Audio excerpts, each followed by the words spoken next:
ጣዖት አምላኪ እንዴት ትለናለህ ፓስተር ቸሬ? አትሁን። ጣዖት ምንድነው? ደስተኛ ለመሆን የተሳካልን ለመሆን ዋስትና ያለው ኑሮ ለመኖር ከእግዚአብሔር ይልቅ የምንተማመንበት የምንደገፈው ተስፋ የምናደርገው አይናችንን ያሳረፍንበት ጉባኤ መተን የምንዘምርለት ጉዳይ ማለት ነው ጣዖት የሚባለው እሱ። ከእግዚአብሔር ይልቅ ተስፋ የምናደርገው ከእግዚአብሔር ይልቅ በጣም የተሳካልን ያደርገናል ብለን የምናስበው ሕይወታችንን የያዘ የቆለፈ እንደ አሳዋ መቃጥ አንገታችንን ጆሮአችንን ምላሳችንን አንደበታችንን ሰውነቶቻችንን ተቆጣጥሮ የያዘ ከእግዚአብሔር በላይ የሆነ ነገር ማለት ነው ጣዖት ማለት። ስለዚህ ሳናቀው አሁን በጣም ብዙ አገልግሎቶቻችን በጣዖት የተሞሉ ናቸው።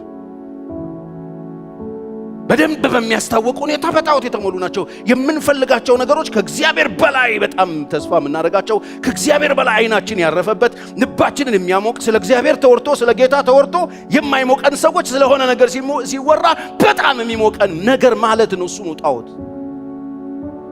እሱ ነው ጣዖት። በጣም የምንፈልገው ተስፋ የምናደርገው የምንደገፍበት አለን የምንለው እሱ ነው ጣዖት። ስለዚህ ዛሬ ቀስ ብለን ቼክ እናደርጋለን። ከእግዚአብሔር በላይ ደስተኛ የምንሆንበት ከእግዚአብሔር በላይ ተሳካልኝ የምንለው ምን ስናገኝ ነው?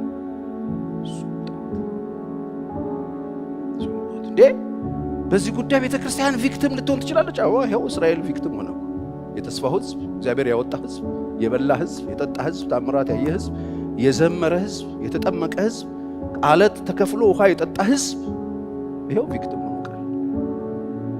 ስለዚህ ምንድነው የምትነግረን? ለካ ልባችን ከዚህ መጠበቅ አለበት። ቼክ አድርጉ። ምንድነው ፓስተር ቸሬ ጣዖት? ከእግዚአብሔር ይልቅ ልባችንን የምናሳርፍበት ነገር። ቤተክርስቲያን መጣችሁ በምን ነው ልታርፉ የፈለጋችሁት? እሱ ነው ጣዖት። አሁን እኮ የእግዚአብሔር ነገር የጌታ ነገር ልባችንን አያሳርፍም። የእግዚአብሔር ቃል ተከፍቶ የእግዚአብሔር ቃል ተነግሮን ስለ ኢየሱስ ተነግሮን ስለ እግዚአብሔር ማንነት ተነግሮን ሉዓላዊነቱ ተነግሮን ልባችን አይሞቅም። በጣም በሚያሳዝን ሁኔታ የተያዝንበት ነገር አለ ማለት ነው። ለዚህ ነው ራሳችንን ለዚህ ነው ወርዶታችን ላይ ማለት ማንም የቆመ የሚመስለው እንዳይወድቅ ይጠንቀቅ። ቼክ አድርጉ። ምንድነው ልባችሁን ያሳረፋችሁበት ነገር? በምንድነው ልታርፉ የፈለጋችሁት? ትናንትና ዓርብ እኔ ኦንላይን ሰርቪስ ሰጣለሁ። ብዙ ሰዎች ይደውላሉ ከተለያየ ዓለም እና ሳነሳ አቤት ቸርዬ እንዴት ነው ሰላም ነው? ወርቅ ነው ምለው መልሴ ወርቅ ነው ወርቅ ነው ወርቅ ነው። እስቲ በሉት ምን አለ ብትሉት ወርቅ ድገሙና በሉት ወርቅ። በጣም የሚገርመው አንድም ኢትዮጵያ ውስጥ ደውለን ቤተሰቦቻችን ጋር ብንደውል አንዳንድ ባለ ጉዳዮች ጋር ስንደውል አንድም ሰው እንደዚህ ደህና ነገር አያወራም። ሁሉም ችግር ነው የሚያወሩት፣ ሁሉም ጦርነት ነው የሚያወሩት፣ ሁሉም ጦት ነው የሚያወሩት፣ ሁሉም መከራ ነው የሚያወሩት። እኔ አንተ ብቻ እንዴት ነው ግን እንደዚህ ያለ ይሉኛል ብዙዎቹ። ተይዣለሁ። ጣዖትና ምን ይላል ተራክፉ። ኢየሱስ ክርስቶስ ትናንትና ዛሬ ለዘላለም ያው ነው። እስቲ አሜን። ምንድነው ልባችሁ ታሳርፉበት? በምንድነው ልታርፉ ፈልጋችሁ? ስራ ስሩ፣ ጥሩ ነው። ነግዱ፣ ጥሩ ነው። ተማሩ፣ ጥሩ ነው። አግቡ፣ ጥሩ ነው። ውለዱ፣ ጥሩ ነው። በጣም ጥሩ ነው። ግን በምንድነው ልባችሁ ድግፍ ልታርጉ የፈለጋችሁት? በሀብታችሁ ቁጥር ነው? በገንዘባችሁ ቁጥር ነው? በጣም በምትፈልጓቸው አቺቭ እናደርጋቸዋለን ብላችሁ የምታስቧቸው በዛ ነገሮች ላይ ልባችሁን ለማሳረፍ ፕሮሰስ ላይ ናችሁ። እናንተ ሰዎች መቼም አታርፉ። ቁርጣችሁ ነው። ለምን የጀመራችሁት ሌላ መሞዳሞድ የጀመራችሁት ሌላ አምልኮ ነው። ሌላ ነገር እንዳይመስለው። ጣዖት ማለት እኛ እንደምናስበው የሆነ ነገር ሰርቶ ብቻ የሆነ ቦታ ነው። እሱም ነው። እስራኤል በምድረ በዳ ጣዖት የትን ያመለከው ካልከኝ ጥጃ ሰርቶ እነሆ ከግብጽ ምድር ያወጣን አምላክ ብለው ይሰግዱ የነበረው ለጥጃ ነበር። ከግብጽ ምድር ያወጣን አምላካችን ይሄ ነው ያሉ ለሰሩት ወርቃቸውን አውልቀው ለገነቡት ጥጃ ይሰግዱለት ነበር። ያወጣቸውን በደመናና በእሳት የመራቸውን ትተውት እሱም ነው። መንገድ ላይ የምንጠለፍባቸው ፍቅሮች ናቸው ጣዖት። የመጀመሪያው እሱ። ስለዚህ ልብን የሚመረምር አምላክ አለ። ታውቃላችሁ። ምንድነው ልባችሁ ያረፉ? በምንድነው ነገም ልታርፉ ዛሬ የሚያረፋችሁት? ነገም ለማረፍ ፕሮሰስ እያደረጋችሁ ያላችሁበት ጉዳይ ምንድነው? ነግሬያችኋለሁ። እዚህ ስትመጡ ትመረመራላችሁ። በሽታችሁ ላይ በረከት አንሰጣችሁ። ሲብታማችሁን አናክምም። በሽታ ነው የሚታከሙ። የሰዎችን ሲብተም እያከምን በበሽታቸው አንገላቸው። ተመርመሩ፣ ልባችሁን መርምሩ። መጽሐፍ የሕይወት መውጫ በዚያ ነውና አጥብቀህ ልብህን ጠብቅ። ልባችሁ ውስጥ ምንድን ነው ያስገባችሁት? ቼክ አድርጉት። መጽሐፋችን ሲናገር አንድ ቆሮንቶስ 4:5 ስለዚህ በጨለማ የተሰወረውን ደግሞ በብርሃን የሚያወጣ የልብንም ምክር የሚገልጥ ልባችን ምን እየመከረ እንዳለ የሚያውቅና የሚገልጥ ጌታ እስኪመጣ ድረስ ይላል። ጊዜው ሳይደርስ አንዳች እያለ ይቀጥላል። ልባችሁን የሚመረምር ጌታ አለ። ልባችሁን በምንድን ነው ያሳረፋችሁት? ልባችሁ ውስጥ እረፍት ምንድን ነው ለእናንተ? ወገኖቼ ቆም በሉና አስቡ። የተቀየረ ነገር የለም። እናንተ ደካሞች ሸክም የከበደባችሁ ሁሉ ወደ እኔ ኑ፣ እኔ ምን አደርጋችኋለሁ? አሳርፋችኋለሁ ያለው ኢየሱስ። እንግዲያው ኢየሱስ ስለማያሳርፍ አይደለም ህዝቡ እንደዚህ ቀውላላ የሆነው፣ እንደዚህ የተምታታበት የሆነው፣ እንደዚህ ግራ የገባው የሆነው፣ አሳዳጊ የበደለው የመሰለው። ለዛ እንዳይመስላችሁ ልቡ የተወሰደበት ነገር ስላለ ጣዖት አለ። በተለይ ሲበሉና ሲጠጡ ሲጠግቡ ይረሱታል። ረሱት፣ በሉ፣ ጠገቡ፣ ከዛ ዘፈኑ፣ ከዛ ጣዖትን እንዳመለኩ ጣዖትን የምታመልኩ አትሁኑ አለ። ምንድነው የሚያረገን እሱ ካላችሁ ከእግዚአብሔር ይለያችኋል፣ ወደ ኋላ ያስቀራችኋል። ስለዚህ ከእግዚአብሔር ይልቅ ልባችሁን የምታሳርፉበት እሱ ጣዖት ይባላል። ብቸኛ እረፍታችን ክርስቶስ፣ የእረፍታችን ባለቤት ክርስቶስ። እስቲ እጃችሁ እንደዚህ ያለ ጌታ ሆይ የእረፍቴ ባለቤት አንተ ነህ።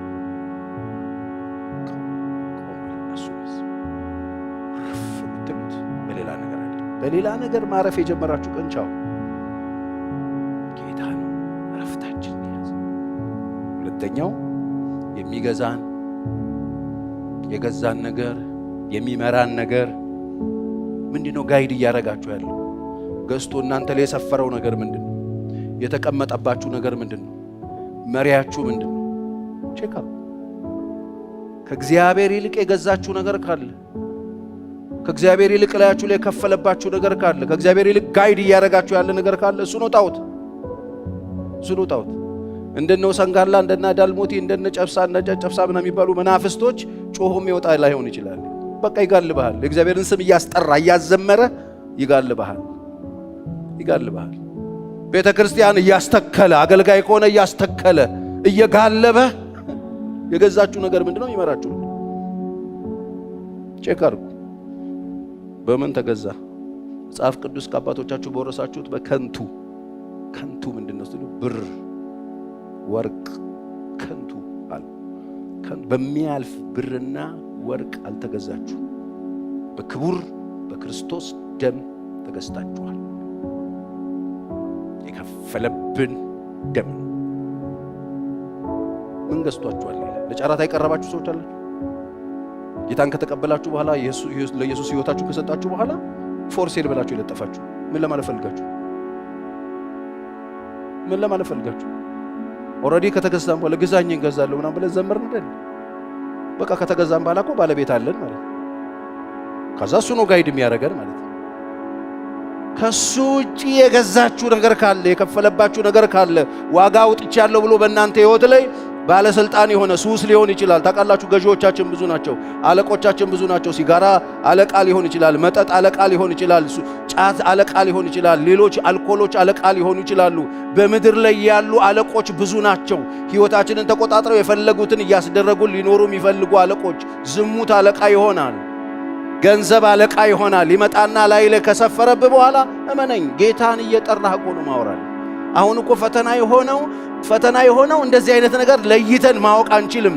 ይሄ በጣም ጥንቃቄ እንደ ላብራቶሪ የሚታይ ነው። በእግዚአብሔር ቃል በደም አቅርበን ስናየው ባክቴሪያው ይገኝ ችግሩ ቫይረሱን ማየት እንችላለን። ይዘን ምንድነው የገዛችሁ? መጽሐፍ ቅዱስ በከንቱ ነገር አልተገዛችሁም። የተከፈለባችሁ እግዚአብሔር ኢንቨስት ያደረገው ልጁን ነው። የከፈለባችሁ ደም ነው፣ የገዛችሁ ነገር ነው። እሱ ነው ጣዖት የሚባለው ወገኖቼ። ከእግዚአብሔር ይልቅ ምንድነው ውላችሁ ላይ የሰፈረው? ከእግዚአብሔር ይልቅ ጋይድ የሚያደርጋችሁ የሚመራችሁ ምንድነው? የገበያ ሁኔታ ነው? ፖለቲካ ነው? ሌሎች ነገሮች ናቸው? ምንድነው ህይወታችሁን ተቆጣጥሮ እየመራችሁ ያለው? እንደ ጥላ ማትይዙትን እያባረራችሁ ያላችሁት ነገር እሱ ነው። ክርስቲያን ህይወቱ በክርስቶስ ኢየሱስ ደም ተገዝቷል። የሚመራበት የተሰጠው መንፈስ ቅዱስ ይባላል። መንፈስ ቅዱስ ነው። በእግዚአብሔር መንፈስ የሚመሩ እነዚህ የማ ልጆች ናቸው? የእግዚአብሔር ልጆች ናቸው። አባ አባት ብለን የምንጮህበትን የልጅነት መንፈስ ተቀበልን እንጂ እንደገና ለፍርሃት የባርነት መንፈስ አልተቀበልን። መሪያችሁ ማን ነው? ጋይድ የሚያደርጋችሁ እሱ ነው። ጋይድ እያደረጋችሁ ጠዋት ተነስቶ ከእንቅልፍ ቀስቅሶ ብድግ የሚያደርጋችሁ ነገር ምንድን ነው? የሚመራችሁ ምንድን ነው?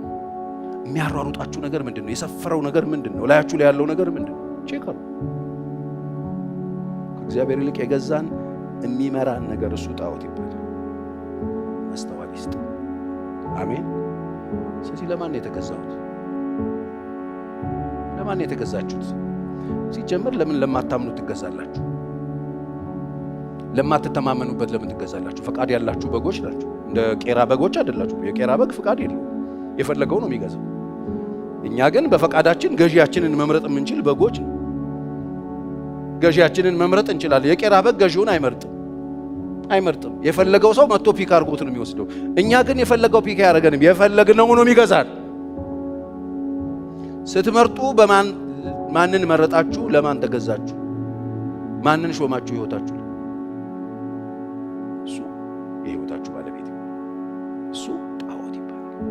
ለሱ መስዋዕት ታቀርባላችሁ፣ ለሱ ጊዜ ትሰጣላችሁ፣ እሱ ጋይድ ያደርጋችሁ፣ እሱ የፈለገውን ያስደርጋችሁ። ለገዛችሁት የተገዛችሁለት ራሳችሁን የሰጣችሁት ነገር እሱ ገዢያችሁ። ጣዖት የሚባለው እሱ። ህይወታችሁ በማን ተገዛ? መዝሙረ ዳዊት 119:133 አካሄድህን እንደ ቃልህ አቅና ይል። አቅና ኃጢአትህንም ሁሉ አይግዛኝ። አይግዛኝ እምቢየው ገዢያችን እምቢ የሚባል ነው። በጣም ብዙ ፈላጊዎች አሏችሁ። ዛሬ ካልተገዛችሁ ነገር ሊሸምቷችሁ ይመጣሉ። ከእናንተ ፎርሴል እስከለጠፋችሁ ድረስ እንት ነው የሚል ይመጣል። መጨረሻው ነገርና ሽጥልኝ የሚል ይመጣል። ገንዘብ ከለጠፋችሁ ገንዘብ ይመጣል። የለጠፋችሁት ምናምን ነገር ካለ እሱ ይመጣል። አማራጮች ይመጣሉ። ከተገዛችሁ ግን ገዢ የለው። ኦልሬዲ ማይሸጥ ዕቃ ስንት ነው ተብሎ አይጠየቅም። አልፎ ቢጠይቅ ራሱ ታማሚ ነው። መቼም ሱፐርማርኬት ገብታችሁ የሚሸጡትን ታውቃላችሁ። ተለጥፎባችኋል። ለቅማችሁ መጥታችሁ እዛ ካሸሯ ጋር ትከፍላላችሁ። ካሸሯ ቁጭ ብላ የምትሰራበትን ማሽን ይሄ ስንት ነው መጨረሻው ነገር ይናሽልኝ ይባላል። የሚሸጥና የማይሸጥ ነገር አለ። ማሸጠውን የምትጠቀምበትን ነገር ነገር ይልኝ ሽጭልኝ አይባል። ከዚህ ምንድን የገዛችሁ? ምንድን የመራችሁ? እውነት ምንድን የገዛን? ማን የከፈለብን? ስንት ነው የተከፈለብን? ታውቃላችሁ? አንድ ነገር ውድም ርካሽም የሚያደርገው የተከፈለበት ዋጋ።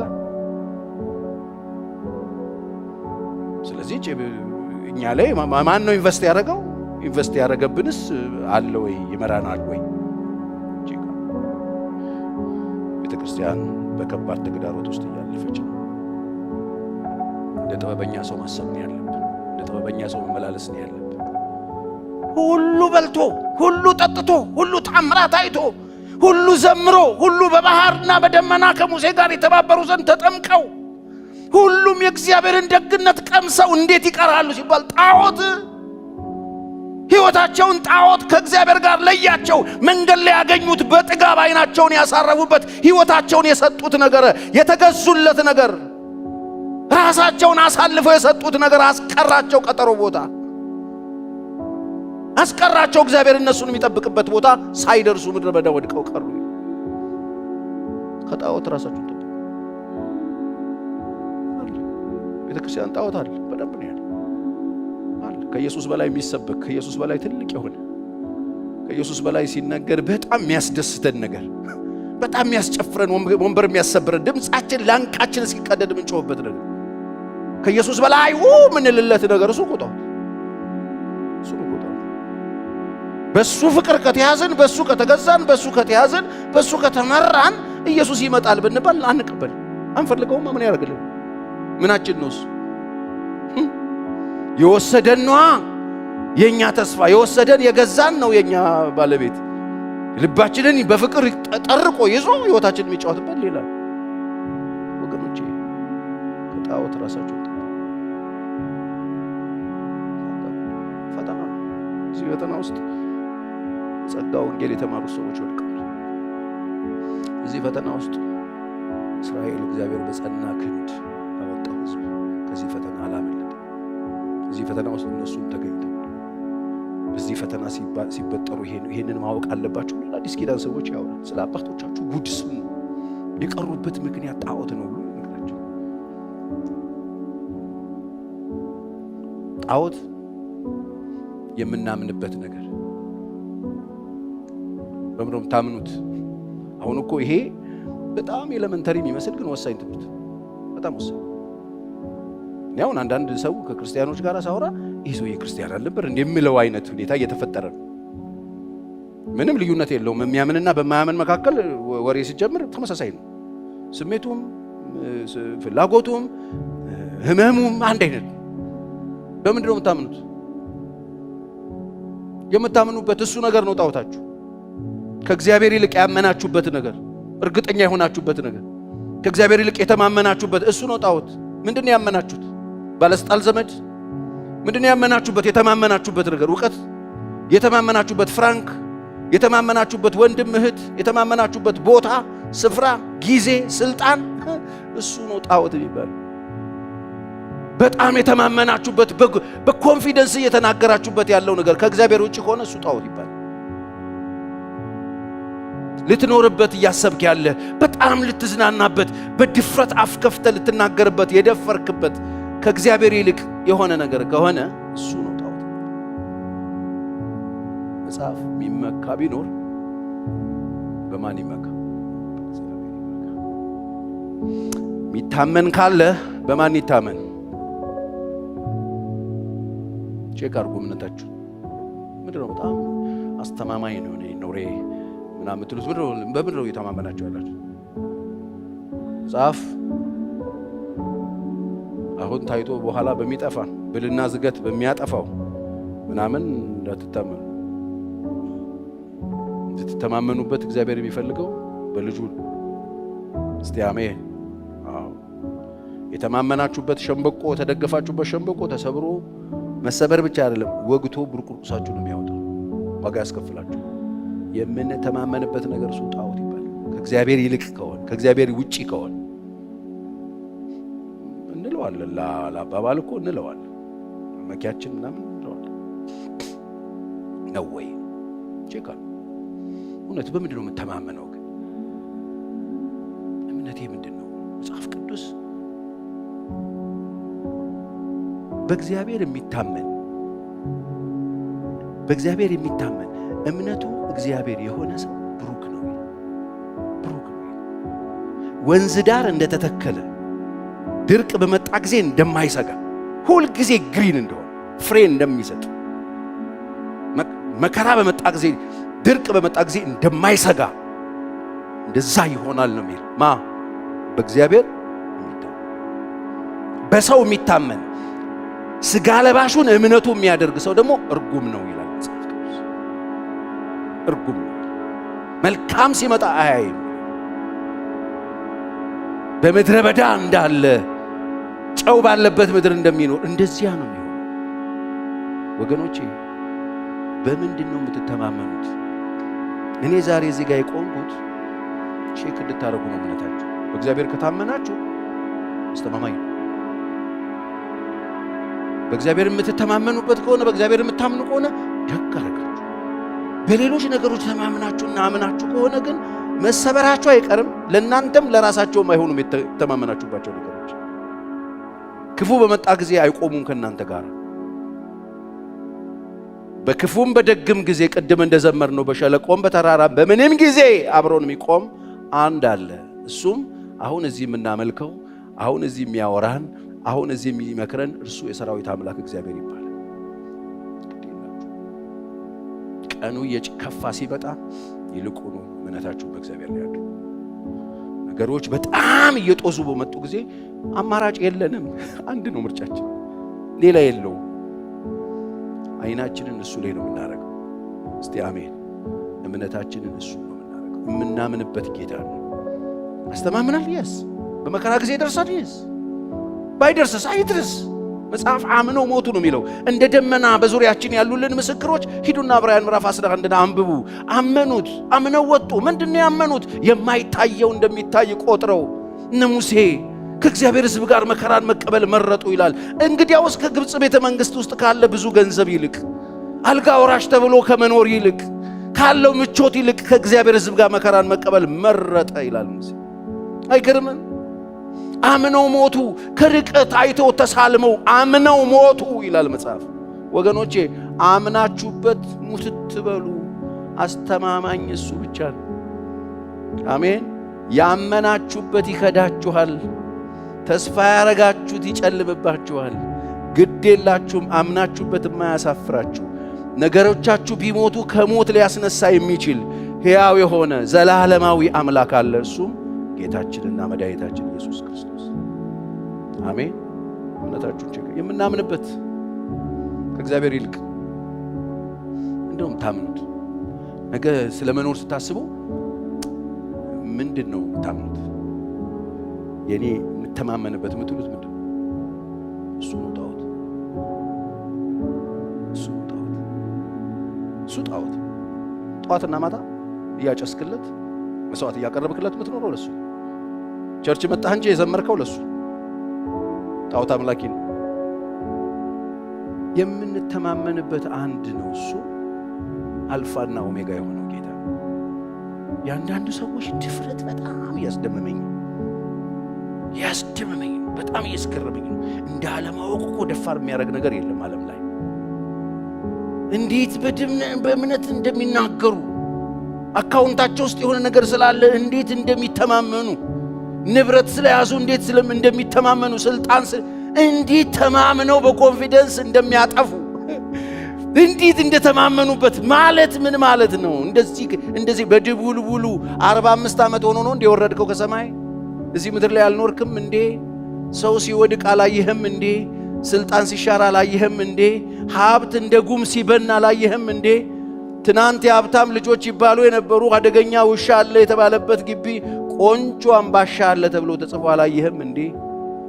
እንደዚህ የተምዘገዘጉ ሲወድቁ አላያችሁም እንዴ? ተው፣ ተማመኑበት። ዛሬ የገቡ ነገሮች ሁሉ በኢየሱስ ስም መራገፍ አለባቸው። እስቲ በደንብ አሜን።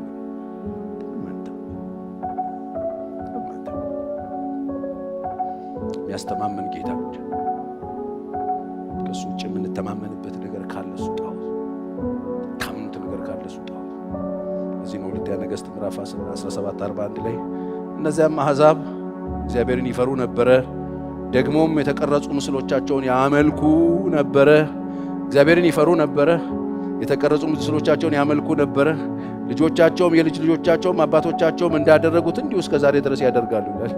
ይቀላቅላሉ። እግዚአብሔርን ያመልካሉ። ከዛ ደግሞ አላቸው። አሁን የቀላቀላችሁ ሰዎች እኮ ዘይትና ውሃ የቀላቀለ ነገር ካለ ሰርቪስ እያደረገን ነው። በጣም በተደጋጋሚ እንደነገርኳችሁ ቤተ ክርስቲያን ስንመጣ በተለይ አምልኮ ፕሮግራም እንዲህ አይነት ስፔሻል ፕሮግራማችንን ስንገኝ በጣም ለጥቂት ደቂቃ ጊዜ ወስደን ሰርቪስ ነው የምናደርገው። ስንመጣ ጋሻችንን እናስቀምጣለን። ስንመጣ ሲልድ ያደረግነውን ነገር እንከፍታለን። ልባችንም አእምሮአችን ሁለንተናችን ክፍት አድርገን እግዚአብሔር ለሚናገረው ነገር ምላሽ ለመስጠት ሬዲ መሆን ይጠበቅብናል።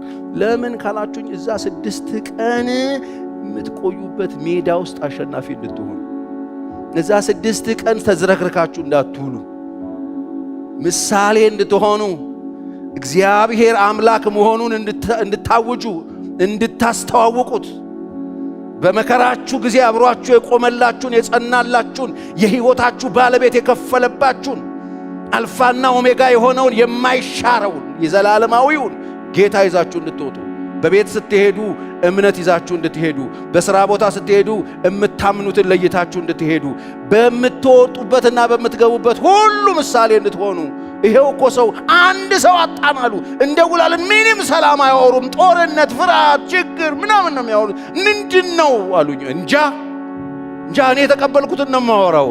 እኔ የገባውን ነው የማወጣው። የገባው እሱ ነው። የገባው ኢየሱስ ነው። በጨለማ ላይ ብርሃን ይብራ ያለው እሱ ነው። እሱን ጌታ ካረኩት ያለፉት 30 ምናምን ዓመት አብረን ያለ ነው። አንድ ቀን ቆጭቶኛ ያቀም እሱን በማመኔ የቀደሙኝ የሚመስላቸው በአፍጢማቸው እየተከሉ አግኝቻቸዋለሁ። ወገኖቼ ሳይገባችሁ ከምትበሩ ገብቷችሁ ወክ ብታደርጉ ይሻላችሁ። ሁሉም በልተዋል፣ ሁሉም ጠጥተዋል፣ ሁሉም የዘመረው ቀይ ባህሩን ሲሻገሩ ማርያም ከበሮ እየደለቀች ዘምረዋል። እግዚአብሔር ያበላው ሲባል ሁሉም ነው የሚያወጣው። እግዚአብሔር ያጠጣው ሲባል ሁሉም ነው የሚያወጣው። ግን ጣዖታም ነው።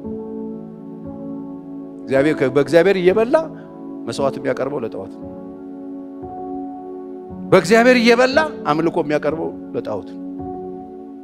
እግዚአብሔር እየታደገው አምልኮ የሚያዝረከርከው ለጣዖት ነው። ላላረገለት፣ ላልሰዋለት፣ ላልሰጠው፣ ሕይወት ላልከፈለበት፣ ዋጋ ላልከፈለለት ነው መስዋዕት የሚያቀርበው። እንደ አንዳንዶቻችን አስራት ማለት ነው። የአንዳንዶቻችን አስራት የምንበላበት ቦታ ሌላ፣ የምንከፍልበት ቦታ ሌላ፣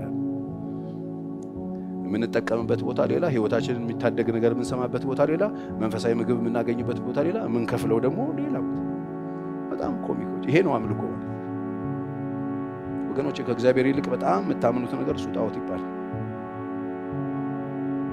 ሌላው ከእግዚአብሔር ይልቅ የምንፈራው አሁን በጣም ወሳኝ ፖይንት ላይ እየደረሰ ምን ነው የምትፈሩት?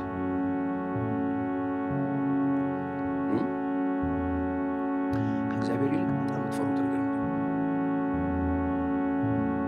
እሱ። ከእግዚአብሔር በላይ በጣም የምትፈሩት የቤተሰብ ጣጣ አለ፣ ጭሌ ምናምን የቤተሰብ ጣጣ። ከእግዚአብሔር በላይ የምትፈሩት ሰው አለ። ከእግዚአብሔር በላይ የምትፈሩት ባለስልጣን አለ። ሕይወታችሁ ላይ የከበደ መጥቶ ዙፋኑን ተቆናጦ ቁጭ ያለ የሚያስጨንቃችሁ አለ። እንዴት እኮ እንደሚመጣ እንዴት ገብቶ እንደሚሰፍር እኮ አታውቁት። ከእግዚአብሔር ውጪ አስፈሪ ገናና ሆኖ የሚቀመጥ ሕይወታችን ላይ አስፈሪ ሆኖ የተቀመጠ የሆነች ጎረምሳ ትመጣና የሆነ ጎረምሳ ይመጣና ሕይወት ላይ ይቀመጥ አስፈሪ ሆኖ። ከእግዚአብሔር በላይ የምትፈራው የሆነ ቀጭን ሴትዮ ትመጣባለች።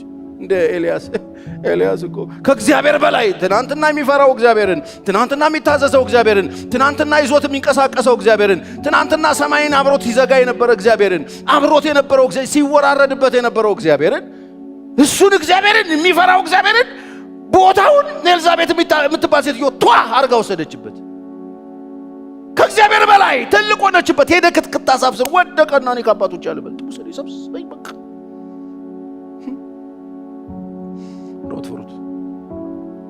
ምን ያስፈራራችሁ? ምንድነው ቦታ ያዘባችሁ? ከእግዚአብሔር በላይ የፈራችኋቸው ባለስልጣናት አሉ። ከእግዚአብሔር በላይ የሚያስፈራሯችሁ ኃይላት አሉ። እነሱ በጌታ በኢየሱስ ስም ዛሬ ይዘረላሉ። እስቲ በደንብ አሜን በሉ። እናራግፋቸዋለን። አንዳንዶች እንደሱ ይሞክሩኛል እኮ ሊያስፈራሩኝ የሚሞክሩ እኮ ግለሰቦችም እንትኖችም ሀገራትም እንትኖችም ቡድኖችም አሉ። እንደ ፊር ሊለቁ ይፈልጋሉ። እግዚአብሔር በላይ እነሱን የፈራን ቀን ቦታው ተወስዶታል። እነሱ እግዚአብሔር ወርዷል ማለት ወገኖቼ። የገዛን አለ፣ የሚመራን አለ፣ የምንፈራው አለ። እሱም አንድ ሮብሮብ ስለ እግዚአብሔር መፍራት እያስተማርኩ መጣችሁ ተማሩ። እግዚአብሔርን ስትፈራው ወገን የማይገዛልህ ነገር የለም። እስቲ በደንብ አሜን። ከእግዚአብሔር በላይ የምትፈሩት ነገር ምንድን ነው? ኑሮን እየፈራችሁት ነው? ከእግዚአብሔር በላይ የሀገሪቱን ኢኮኖሚ እየፈራችሁት ነው? ሰዎችን እየፈራችሁ ነው? ሚስቶቻችሁን፣ ባሎቻችሁን እየፈራችሁ ነው? ከእግዚአብሔር በላይ የምትፈሯቸው የሆኑ አካላት ተፈጥረውባቸዋል። እመኑኝ፣ እኔ አትፍሯቸው፣ አትፍሩ። ሞት እኮ መጥቶ ነው ኢያሪኮስ ጋር እዚህ ጋር የሚያረዱት ሰዎች አለ። እመን ብቻ እንጂ ምን አትበል ነው ያለው። አትፍራ። በቃ አማኝ ስትሆን መንገድ ላይ ሊያስፈራራ የሚፈልግ ነገር ሁሉ ያለ አይሆንም የሚል ማለት አይቻልም የሚል ማለት እመን ብቻ እንጂ አትፍራ። እንዴት አትሞትም ብዬ አልፍራ? አትፍራ። ሞታለች እኮ ልጅቱ። አትፍራ። ሞቶ አትፍራ። ለምን? አጠገቡ ያለው ትንሣኤና ሕይወት። ምንድነው የምትፈሩት? የእግዚአብሔር ሕዝብ ምንድነው የምትፈራው? ምንድነው የምትፈሩት? እህቶቼና ወንድሞቼ ምንድነው የሚያስፈራራችሁ? ምንድነው የሚያስጨንቃችሁ? ምንድነው ግራ ያጋባችሁ ያለው? ጧት ስትነቁ እንዲህ እያለ የሚዝትባችሁ ነገር ምንድነው? ምን አረጋችኋለሁ ነው የሚለው? ምንድነው እየደነፋባችሁ ያለው? የሚያስፈራራችሁ ነገር ምንድነው? ኤልያስን የምታስፈራረው ኤልዛቤት የምትባል ሴትዮ ናት። ለምንድን ነው የፈራው ሲባል ሴትዮዋ ስልጣን አላት የንጉስ ሚስት ስለሆነች እንጂ በአካል ቢገናኙ ይሄ ሰውዬ 400 ነቢያት በቂሶን ወንዝ ወስዶ ያሳረደ ሴትዮ አንድ ሹል ሴትዮ እንዴት ይሆናል? ከጀርባዋ ግን ስፒሪት ያለ አባቷ የሚያመልከው አምልኮ ያላት ሴት ናት። ጠንቋይ ናት። ስፒሪት ነው አብሮ የነበረው ከሷ ጋር የመታው ሰውየውን እምነቱና ድፍረቱን ነበር። ያን ጀግና ሰው ኢሚዲየትሊ ሲወድቅ እግዚአብሔር አነሳው። ተርሳል ሄድበት መንገድ ሩቅ ብላ ሆናል። ርቦ ነው ብላ። ወገኖች ዛሬ ከኃይለኛ ፍርሃት ውስጥ የምትወጡ ሰዎች አላችሁ። እስቲ በደንብ አሜን በሉ። በዘመናችሁ ሁሉ አስሯችሁ እንቅልፋችሁን ይህ ብዬ የዶሮ ያረገባችሁ ፍርሃት በኢየሱስም የተሰበረ ይሁን። ዘመናችሁን ሁሉ በፍርሃት ተጠፍጋችሁ ተይዛችሁ እየተጨነቃችሁ ምንም ላትሆኑ በዛቻ ሕይወታችሁን ጠፈናንገው ይዘው በልዩ ልዩ ደብዳቤ፣ በልዩ ልዩ ድምፅ፣ በስልክ፣ በወሬ፣ በምናምን ሊያስፈራሯችሁ የፈለጉ ሁሉ ዛሬ በኢየሱስም ይረፈረፋሉ። በኢየሱስም ከእግራችሁ በታች ይወድቃሉ። የሚያስፈራችሁን ነገር እግዚአብሔር ይጥለዋል። እሱ ጣዖት ይባላል። ዛሬ እየገነደስን እንጥለዋለን እንደ ጌዲዮን። እስቲ አሜን በሉ። ይሄ የቆመ ሕይወታችንን ሁሉ ተቆጣጥሮ ሕይወታችንን የፍርሃት ያደረገብን የኃጢአት ባሪያ ያደረገን እንዳንወጣ እግዚአብሔር ሲናገረን የሰማነውን ድምፅ ይዘን ወደሚቀጥለው ክብር እንዳንሄድ እንዲሁ በፍርሃት ተጨፍግገን እንደ ጌዲዮን እዛ መጥመቂያ ውስጥ እንዲቀመጥ ያደረገ የፍርሃት መንፈስ ይሰበር፣ በኢየሱስ ስም ይሰበር። የለመዳችሁት ያያችሁት ብዙዎችን ያሰረ ብዙዎችን የተበተበ እድሜ ያለው እድሜ ጠገብ አስፈራሪ መስሎ የተቀመጠ ውሸት በኢየሱስ ስም የተገለበጠ ይሁን። በደንብ አሜን በሉና ውሰዱ። ምንድነው የምትፈሩት? ከእግዚአብሔር ይልቅ የምትፈሩት እሱ ጣዖት ይባላል። ጣዖትን የምታመልኳቱ ሳታውቁት ብዙ ውስጥ ሰው ይገባል። የስ ለዚህ ነው መጽሐፍ ቅዱሳችን ሉቃስ 12:4 ላይ እንደዚህ ይላል፣ ለእናንተ ለወዳጆቼ እላችኋለሁ አለ ኢየሱስ። ለእናንተ ለወዳጆቼ እላችኋለሁ ስጋን የሚገሉትን በኋላም አንድስ እንኳ የማይበልጥ ሊያደርጉ የማይችሉትን አትፉ። ምን እያልከን ነው ጌታ ሆይ? የሚገሉት እኮ ብለሃል። የሚገሉት ስጋን ነው። ስጋን የሚገሉ አሉ። የስ ስጋን የሚገሉ እኮ አሉ። ስጋን የሚገሉ ጥልቅ መንፈሳዊ ዕውቀት ያላቸው አይደሉም፣ ድንጋይ ራሶች ናቸው። ለምን ሲባል ሰው ስጋ የሚመስላቸው ሰዎች አሉ። ስጋ ቤት የሚቆርጡት አይነት ስጋ መስሏቸው የሚቆርጡ አሉ። ስጋን የሚገሉ ሌላ ያለፈ ነገር ማድረግ የማይችሉ አሉ። እነሱን አትፍሯቸው አለ። ምን ማለት ነው? መሳሪያ የታጠቁ ሊሆኑ ይችላሉ፣ ቆንጨራ የታጠቀ አሁን በተለይ ኢትዮጵያ ውስጥ ወገኖቼ እመኑኝ እኔን እነዚህን ሰዎች እንዳትፈሯቸው። ምንድነው መግደል የሚችሉት? ስጋ ምንድነው? ድንኳን ባይገሉት እንኳን አንድ ቀን ጥለ ነው የምንሄደው ነው እሱ። ባይገሉት ይሄ ምድራዊ ድንኳን ሁሉም ሰው እያወለቀ እንደ ቢጃማ ጥሎትም ይሄዱ። ምን ማለት ነው? በሌላ ቋንቋ ቢጃማ መቅደድ ነው የሚችሉት። አትፍሩ። ዛሬ የምትፈሩት ማንን ነው? ኢየሱስ እኮ አትፍሩ። ሌላ ነገር ያለፈ ነገር ሊያደርጉ የማይችሉት እንዳትፈሩዋል። ዛሬ ሊያስፈራሩ ዓለም ላይ ያሉ ሰዎች፣ ብረት የያዙ ሰዎች ሊያስፈራሩ የሚፈልጉ ምንድናቸው? ቆንጨራ የያዙ ሰዎች፣ ጭንቅላት የሌላቸው ሰዎች፣ ሰው ምን እንደሆነ የማያውቁ፣ ባለቤቱ ማን እንደሆነ የማያውቁ፣ የተከፈለበት ምን እንደሆነ የማያውቁ፣ የሰው ባለቤት ማን እንደሆነ የማያውቁ፣ ሰማይና ምድርን የፈጠረው በሁሉ ስፍራ በአንድ ጊዜ የሚገኝ ባለቤቱ እሱ ነው። የቀደዱት ቢጃማ ነው፣ አያገኙትም። እሱ ያውቀዋል። እሱ አትፍሯቸው። ይልቅ እኔ ግን ቁጥር 5 የምትፈሩትን አሳያችኋለሁ። አሁን እነዚህ ጣዖቶቻችሁን አራግፏቸው ከብድ ብለው ሕይወታችሁ ያሉት ቢበዛ ረሃብ ቢመጣ ምን ያደርገናል? ረሃብ የሚገለው ምን ነው? ስጋ። ለምን ካላችሁ ይሄ ስጋ የተገናኘው ከመሬት ጋር ስለሆነ ህልውናው ከመሬት ከሚወጣ ነገር ጋር ነው። ይበላና ነው የሚኖረው። በደም ስለሆነ የሚሰራው አትፍሩት። ረሃብ መሳሪያ የታጠቀ ሰው ይሄን ነው የሚገድለው። ይሄ የሆነ ቀዳፈር ይገባል። ምክንያቱም ከምግቡ ጋር ያለውን ግንኙነት ስለሚያቋርጡበት ነው፣ ሌላ አይደለም። እኔ ግን የምትፈሩትን አሳያችኋለሁ። ከገደለ በኋላ ወደ ገሃነም ለመጣል ስልጣን ያለው አንስቶ ገሃነም የሚጥላል፣ የዘላለም ዲን ውስጥ የሚጥላል። ይገልና ለዘላለም ገሃነም የሚጥላል። እሱም ፍሩት። በዘላለም ላይ ስልጣን ያለው አለ፣ የሚፈራው እሱ። ጣዖት ማለት ከእግዚአብሔር በላይ የምትፈሩት። ከፈራችሁት ትሰግዱለታላችሁ፣ ከፈራችሁት መስዋዕት ታቀርባላችሁ፣ ከፈራችሁት ሕይወታችሁን ይቆጣጠራችኋል፣ ከፈራችሁት ገዝቷችኋል፣ ከፈራችሁት ከእግዚአብሔር በላይ ቦታውን ይዞታል። ሕይወታችሁን ተቆጣጠሩ። አሁን ዓለም ላይ ይሄ ያለ በስፋት ታውቃለህ። ማን እንደሰፈረበት አሁን ከሰኞ ጀምሮ ስትሄዱ በደንብ ማየት ትጀምራላችሁ። እናንተ ካራገፋችሁ የወንድሞቻችሁና የእህቶቻችሁን ሂዱና አራግፉላችሁ። የሚፈራ እንዳለ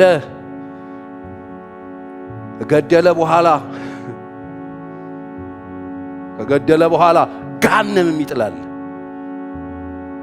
እነዚህ ከገደሉ በኋላ ገሃነም አይጥሉም። እዛው የሞትክበት ቦታ ነው ጥለው የሚሄዱት። እነዚህ ከገደሉ በኋላ ረሃብ ቢገልህ እዛው ነው የሚጥልህ፣ ሰው ቢገልህ እዛው ነው የሚጥልህ። ምን ማለት ነው? ከገደለ በኋላ ግን ገሃነም አለ። እሱ ፍሩት። አሁን እላችኋለሁ እሱ ፍሩት። ወገኖቼ ቢፈራ አንድ ብቻ ነው፣ አልፋና ኦሜጋ ይሁን። አሜን። እሱን ከፈራችሁ ሌላ ለማንም አትሰግዱ። እሱን ከፈራችሁ ሌሎቹ ያስቋችኋል። ታውቃላችሁ መናፍስቶች፣ አጋንንቶች ትልቁ ጉዛቻቸው እገላለሁ ነው አይደል? ሰምታችሁ ታውቃላችሁ? እገላለሁ ምናምን ነው የሚለውና ምን ትሉት መሰላችሁ? ከዚህ በኋላ ሲዝት በእናትህ ግደለኝ በሉት። በቃ እኮ ጣልቃ እኮ ትኬት ሊያስቆርጥላችሁ ነው ማለት ነው። ወደ ቤት እንሄዳለን አይደል? ምን ነው ረሳችሁት? ከረሳችሁት አስታውሳችኋለሁ። እንሄዳለን ጌታ ጋር መሄድ የሚፈልግ ከጌታ ጋር መኖር የሚፈልግ ሚናፍቅስ አንተ አሁን እውነትህን ነው። እስቲ ከፍ እግዚአብሔር ይባርክ። ትፈልጋላችሁ? በምን ነው የምትሄዱት? እሱ ካልመጣ እኮ የምንሄደው ሞተን ነው አይደል? ስለዚህ ይሄ ምን እያደረገን ነው ማለት ነው? እዛ እንድንሄድ ሊያደርገን ነው ማለት። ለእኔ ህይወት ክርስቶስ፣ ሞት ደግሞ ጥቅሜ ነው የሚለው። ስለዚህ ሞት ጥቅም ነው። ስለዚህ የሚዝትብን ምን ሰጣችኋለሁ እያለን ጥቅም ነው።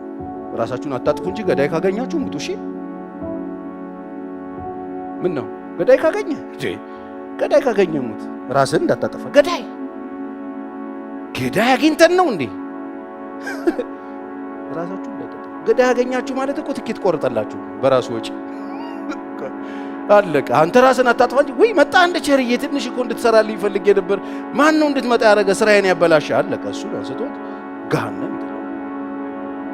እኔን ግን መጣ በቃ እኔ ልጅ ሃሌሉያ። ለእኔ ህይወት ክርስቶስ ነው፣ ሞት ደግሞ ምኔ ነው አለ። ጥቅም ነው። እገልሃለሁ እገልሻለሁ እያሉ አይደል የሚያስፈራሯቸው? እባክህ መቼ ነው በሏቸው። ሞት አያምም። እሺ የሚያመው መኖር ነው። የሚያመው ገቢዎች ነው። እውነት ውሸት? አዎ ሀገር ውስጥ ገቢ ደስ አለህ አይደል? በቃ ቦታው ላይ መጣሁልህ። እግዚአብሔር ይባርከኝ። የቤት ኪራይ ነው የሚያመው፣ ጤፍ ነው የሚያመው፣ የልጆች ትምህርት ቤት ነው የሚያመው ሐሜት ነገር ነው የሚያመው መኖር ነው። ሞት እኮ አያም። የሞቱ ሰዎች አይታችኋታል? ጨምሮ ግርግር አይሰሙ። ሞት የምሬን እኮ ነው የምልህ። ሞት የሞተ ሰው እኮ ታክሲ ጋር ሲጋፋ አይታችሁ ታውቃላችሁ? ቦታ ልቀቁለት ነው የሚባለው። ቦታ ሁሉ ይለቀቅልሃል። ስትሞት አጃቢ ብዛቱ። አሁን ማን ያጅብሃል? ሰኞ ስራ ስትሄድ እስቲ ሙት ይጠራራሉ። ከአሜሪካ መቀና በአውሮፕላን ይመጣሉ እንዳይረፍድ ብሎ ከክፍለ ሀገር ከመንደር ጥሩባ ሰው ስራ ይቀራል አንተን ለማጀብ። እግዚአብሔር ያሳይ። ሞት አያም። ምን የፈራችሁት? የምትፈሩትን እኔ ላሳያችሁ። ከገደለ በኋላ ገሃነም ይጨምራል። ይሄን አትፍሩት። ዌልካም ነው የሚባለው። ሰይጣን ትልቁ ኃይሉ ይሄ ስለሆነ ብዙ ሰው እንዳልሞት ሲታመም እንዳልሞት ዶክተርዬ ሞታለሁ። ምን እያልክ ነው? አትሞትም። በቃ ተነስተህ እዚህ ለመኖር ነው እንዴ እንደዚህ በጣም ተሳቅቀው? እስቲ ያስቡት። አንዳንድ ነገር ከመጣ ትኬት ከሆነ ዌልካም በሉት። የምሬን እኮ ነው። አንዳንድ ሰው እኮ መኖሩ ምን ያደርጋል የምትሉት አይነት ሰው በጣም መኖር ይፈልጋል። ጸልዩልኝ ልጆቼ፣ ጸልዩልኝ የሚሉት ቢኖሩ ምንድነው የሚያደርጉት? ነቃ ሲሉ ባገኙት አቅም ተጠቅመው አሁንም ለእርግማን ከሆነ እሳቸው ይሄዱ ነው የሚሻለው። ለምንድነው ችግሩን በጣም ይጨምሩ?